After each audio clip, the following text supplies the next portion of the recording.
बिस्मिल्लाहिर्रहमानिर्रहीम। आज फिर हम इंशाल्लाह इसी पे बात करेंगे कि किस किस पानी से वज़ू करना जायज़ है और किस किस से नहीं। ये मसाइल बड़े अहम हैं, तवज्जो के साथ सुनिएगा।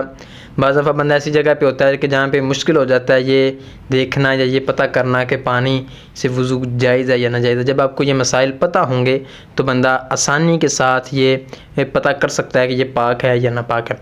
तो पहले नंबर पे कहते हैं कि बहते पानी में अगर किसी ने तिनका डाल दिया और वो पानी उसको बहा ले गया तो ये पाक भी है और पाक करने वाला भी है। इसका मतलब ये है कि बाज़ दफ़ा पानी पाक तो होता है लेकिन पाक करने वाला नहीं होता, जिस तरह मुस्तमल पानी।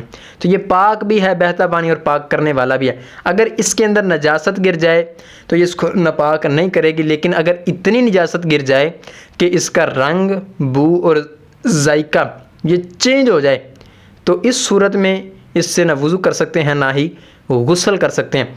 तो इसी तरह कहते हैं कि इसको फिर पाक करने का तरीका क्या है। पहले नंबर पे कहते हैं कि इसको पाक करने का तरीका ये है कि इसकी जो तय नशीन है उसको साफ़ ठीक हो जाए, यानी रंग और बू ज़ायका ये ठीक हो जाएँ तो इससे वज़ू और गुस्ल जायज़ है।